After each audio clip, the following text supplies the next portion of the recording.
Hello, my name is Mark Willis and I'm the Kansas City Keto Cook. I started a journey 14 weeks ago where I began eating a ketogenic diet and using intermittent fasting, working with my doctor, Dr. Brad Dyer in Premier Integrative Health. We've been able in 14 weeks to make me healthier, more active. I've lost over 50 pounds. I've lost almost 6 inches off my waist and off my hips. My blood sugars are regulated. They're normal without any medication. My blood pressure is normal without any medication. And it's all thanks to this diet that we've been eating. When we decided to do keto, we wanted to make sure that we were eating delicious foods, foods that we wanted to eat, that we were excited about eating. Nobody likes going on a diet where you have to eat something that you hate and you have to eat that for so long. And yeah, you lose weight, but then you get off of it and you end up gaining the weight back over the next few months or year, and you're right back where you started. This time we wanted to make some permanent changes in our life, eating whole foods, healthy foods, and delicious foods. So I wanted to share some of the recipes that my family uses on our keto journey that maybe they would help you on yours. You can maybe use these as part of your diet to make the keto lifestyle better for you and your family. Now, I've had several videos out so far where we've talked about some of my favorite foods, but I haven't mentioned vegetables. Now, if I'm being honest, I'm not a big fan of vegetables. You can ask my mom. When I was growing up as a kid, my favorite vegetable was ketchup. Just never been big on vegetables. But you know, as you get to be an adult, you realize I've got to eat healthier. And vegetables are a part of that. Vegetables have minerals and nutrients and fiber, and they bring good stuff to our bodies. And so we need to be eating more vegetables. So on this keto journey, I've been trying to find some recipes of vegetable dishes that we can eat that I'm excited about eating. And I wanted to share one with you today. This is a great one to start with because it's super easy. It has just a few ingredients. It's a broccoli salad, so you're going to need some fresh broccoli. You're going to need a purple onion. You're going to need sunflower seeds. Now, I order my sunflower seeds online at nuts.com, and they come in a big bulk bag, and then I put them in a jar so they're a little bit easier to handle. We're going to need some salt and pepper.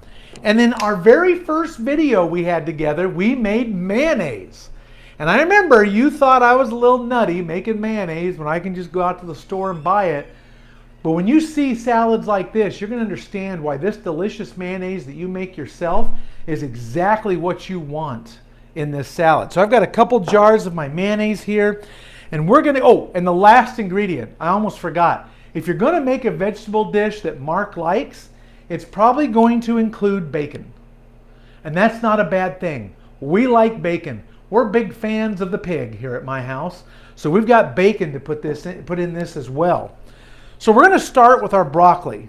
Now, I've already cleaned off the heads here. I'm going to cut off the big stalk and get rid of that. Nobody likes to eat that part. And you just want to chop your broccoli down into bite-sized pieces. You don't have to cook it.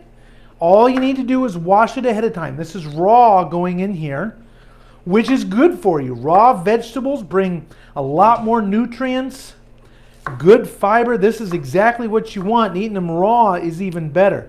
So this salad is incredibly nutritious and healthy, but it's also delicious. If it wasn't delicious, I wouldn't eat it. So we're going to chop our broccoli up here, the bite-sized pieces. Throw those in our bowl.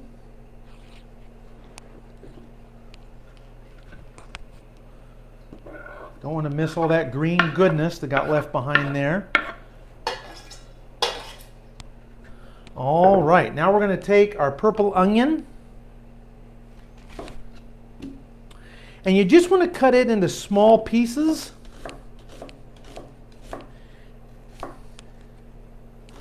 And on this recipe, as you're adding things like bacon and purple onion, add those to your taste. If you really like purple onion or really like bacon, add a little bit more. If you don't like it as much, add a little bit less, or try other variations on it. I like the purple onion. Stop.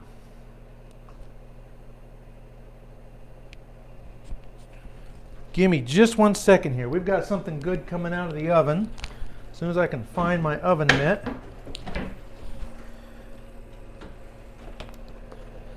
This is for another video we're doing later.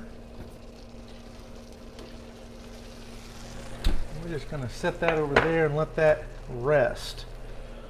All right, you'll want to check that video out too because it's going to be delicious. All right, so we're cutting up our purple onion.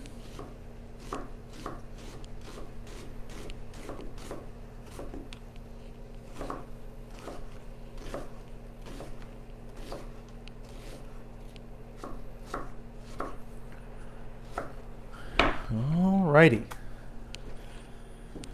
Pick up my wayward pieces here. All right, we're going to add that to our bowl.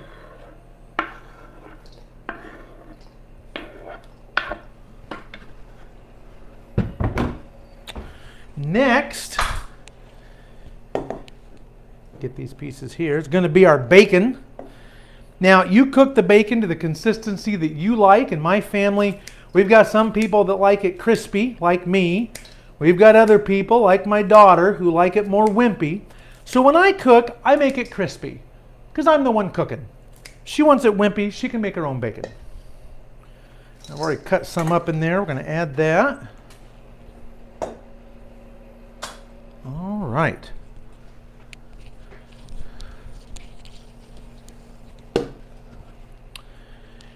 Now we're going to add our sunflower seeds. And again, this is to taste. I've added, so that you know what I have in here, I have 2 crowns of broccoli. I have 1 whole purple onion. I have 1 pound of bacon. And I'm just going to add, I don't know, maybe a quarter to a half a cup of sunflower seeds.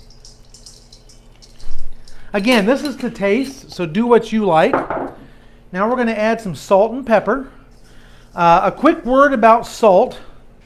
You know, a lot of people, their doctors tell them you need to avoid salt, you need to eat less salt.